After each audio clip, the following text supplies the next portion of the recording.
नमस्कार दोस्तों। जैसे कि इस सच से हम भली भांति परिचित हैं कि जिसने जन्म लिया है उसे एक न एक दिन अपने प्राण त्यागने ही पड़ते हैं। आपने कई बार अपने बड़े बुजुर्गों से कहते सुना होगा कि मृत्यु के बाद मनुष्य शरीर की आत्मा 13 दिनों तक अपने घर में रहती है। लेकिन क्या जानते हैं ऐसा क्यों? आज हम आपको इस वीडियो में बताएंगे कि आखिर क्यों मृतक शरीर की आत्मा 13 दिनों तक अपने घर में भटकती रहती। साथ ही साथ ये भी बताएंगे कि 13 दिनों तक मृतक के नाम का पिंडदान क्यों किया जाता है। तो चलिए जानते हैं। आपको बता दें कि गरुड़ पुराण में इस बारे में विस्तार से बताया गया है।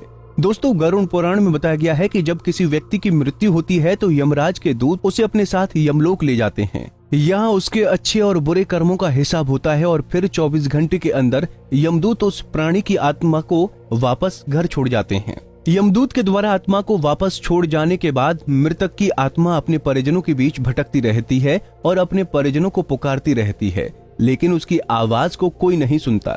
ये देखकर मृत व्यक्ति की आत्मा बेचैन हो जाती है और जोर जोर से चिल्लाने लगती है। इसके बाद आत्मा अपने शरीर के अंदर प्रवेश करने की कोशिश करती है, लेकिन यमदूत के पास बंदिश होने के कारण वो मृत शरीर में प्रवेश नहीं कर पाती।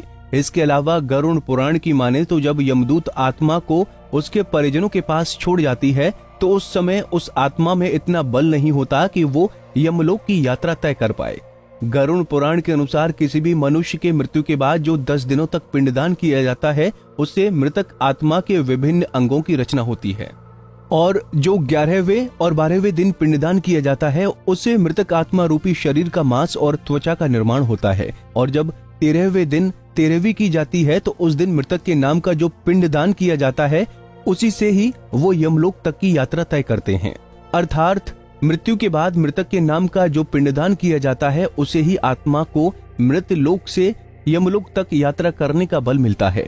दोस्तों, इसीलिए गरुड़ पुराण में बताया गया है कि जब किसी मनुष्य की मृत्यु हो जाती है तो उसकी आत्मा 13 दिनों तक अपने परिजनों के पास घर में भटकती रहती है और उसके बाद आत्मा मृत लोक से यमलोक की ओर निकल पड़ती है, जिसे पूरा करने के लिए उसे 12 महीने यानी कि 1 साल का वक्त लगता है।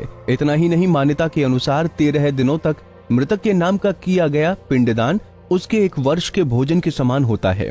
तो वहीं अब दोस्तों आपके मन में सवाल उठ रहा होगा कि अगर किसी मृत व्यक्ति के नाम का पिंडदान नहीं किया गया तो क्या होगा। तो दोस्तों आपको बता दें कि इसका भी वर्णन गरुड़ पुराण में किया गया है। जी हाँ, जिस मृतक व्यक्ति का पिंडदान नहीं किया जाता यमदूत उसे 13वें दिन जबरदस्ती घसीटते हुए यमलोक की ओर ले जाते हैं और मृतक व्यक्ति की आत्मा को इस दौरान काफी कष्ट उठाना पड़ता है। इसीलिए हिंदू धर्म में मनुष्य की मृत्यु के बाद 13 दिनों तक पिंडदान करना आवश्यक माना गया है। इसके अलावा आपको बता दें कि 13वें दिन परिजनों के द्वारा मृतक व्यक्ति के नाम का जो भोज करवाया जाता है, अगर वो कर्ज लेकर किया जाए तो मृत व्यक्ति की आत्मा को शांति नहीं मिलती। इतना ही नहीं, गरुड़ पुराण में यह भी बताया गया कि जो व्यक्ति जीवित रहते हुए अच्छे कर्म करता है, मृत्यु के बाद उसकी आत्मा को यात्रा के दौरान यमदूत कोई कष्ट नहीं देते, और जो व्यक्ति बुरे कर्म करता है उसकी आत्मा को यमदूत यात्रा के दौरान कई यातनाएं देता है और आत्मा को कई कष्ट भोगने पड़ते हैं। इसी तरह की और भी जानकारी लेने के लिए हमारे चैनल को सब्सक्राइब करें और नई वीडियो की नोटिफिकेशन के लिए बेल आइकॉन दबाएं। अगर आप ये वीडियो फेसबुक पर देख रहे हैं तो वीडियो को लाइक और शेयर करें। साथ ही अपनी राय कमेंट बॉक्स में जरूर बताएं। धन्यवाद।